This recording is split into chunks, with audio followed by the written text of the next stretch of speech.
જય મા અમર, જય શ્રી કૃષ્ણ. આજે છે 21મી ફેબ્રુઆરી એટલે કે માતૃભાષા દિવસ. સદા સૌમ્ય સિંહ વૈભવે ઉભરાતી, મળી માતૃભાષા મને ગુજરાતી. આ વાતનો આપણને ગૌરવ હોવો જોઈએ કે આપણી માતૃભાષા ગુજરાતી છે. માતૃભાષા એટલે કે માતાની ભાષા. માતૃભાષા એટલે કે બાળકને માતા પાસેથી વારસામાં મળેલી ભાષા. બાળક બોલતા શીખે તે પહેલાથી જ તેની માતા જે ભાષામાં તેની સાથે વાતો કરતી હોય એ માતૃભાષા. બાળક માતા પિતા તેમજ આસપાસના લોકો પાસેથી માતૃભાષા ગ્રહણ કરે છે અને તે જ ભાષામાં તેનો ઉછેર થાય છે.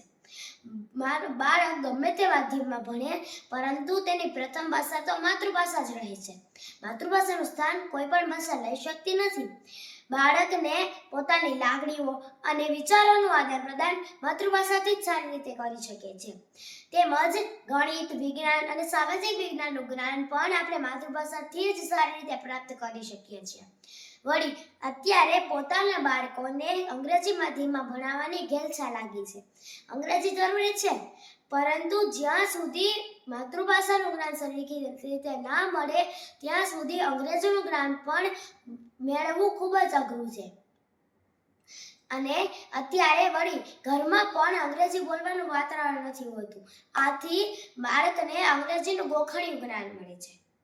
માતૃભાષાનું મહત્વ સમજવા માટે ગુણવંતભાઈ શાહે કહ્યું છે કે માતાના ધાવણ પછી જો કોઈનો ક્રમ હોય તો એ છે માતૃભાષાનો.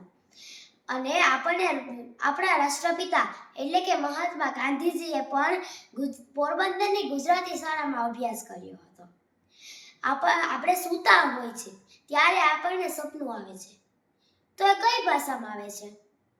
હા, આપણી માતૃભાષામાં આવે છે. ક્યારે કોઈને અંગ્રેજી ભાષામાં આવ્યું નહીં ને? અને આપણી પાછળ જ્યારે કૂતરું દોડે ને ત્યારે આપણા મોઢામાંથી સહેજ હળ એમાં જ નીકળે છે. કોઈ દી અંગ્રેજી ભાષામાં કંઈ પણ શબ્દ બોલાણો નહીં ને?